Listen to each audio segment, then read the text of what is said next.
او مهم خبر ته. پاکستان یو ځل بیا په پکتیکا کې هوایي بریدونه کړي او د افغانستان دفاع وزیر یې د ځواب ورکولو ګواښ کړی. د پاکستان الوتکو د پکتیا بیرمل ولسوالۍ په مرغال امن او پیټاویګي سیمو کې بمبار کړی. په بمبار کې د وختي مرګ ژوبلې په اړه تر اوسه کره معلومات نه دي ورکړل شوي. دا بمبار کابل ته په افغان چارو کې د پاکستاني استازي له تګ سره هم مهاله شوی دی.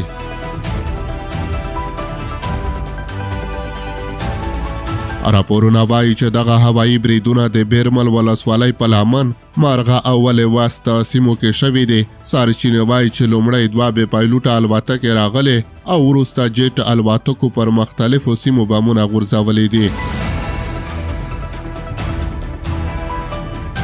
غاګیز کلیپونه چې ټولنیزو رسنیو کې لاس په لاس کېږي، یو شمېر کسان د پکتیا امنیه قومندانۍ ته معلومات ورکوي چې په لمن کې عامو خلکو ته درانه مرګ ژوبله اوښتې ده.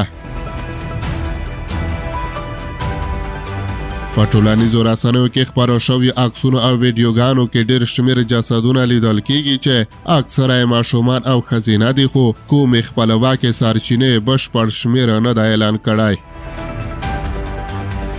ورته مهال د افغانستان دفاع وزیر ګواښ کړی چې د پاکستان بریدونه به بې ځوابه پاتې نشي. د افغانستان ملي دفاع وزارت په خپره شوې خبرپاڼه کې راغلي په پکتیکا ولایت کې د پاکستاني پوځ لخوا د وحشیانه بمبار په اړه غبرګون. نن ماښام د پکتیکا د بیرمل ولسوالۍ په مربوطاتو کې د پاکستاني پوځ لخوا بمبار شوی. په دغه بمبار کې عام ولسي خلک چې اکثره عام وزیرستاني مهاجرین دي په نښه شوي او د ماشومانو په ګډون یو شمېر ملکي کسان پکې شهیدان او ټپیان شوي دي.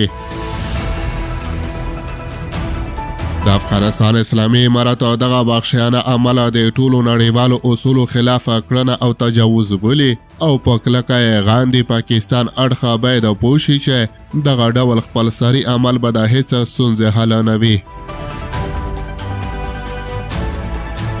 خبرپاڼه زیاتوي چې اسلامي امارت دغه کارګړن عمل بې ځوابه نه پرېږدي، بلکې د خپلې خاورې او حریم څخه دفاع خپل حق ګڼي. د پاکستان لخوا دغه هوایي برید داسې مهال کېږي چې هم د 13 ورځ د افغانستان په چارو کې د پاکستان استازی کابل ته راغلی تر څو د دواړو هیوادونو ترمنځ شته ستونزې هوارې کړي.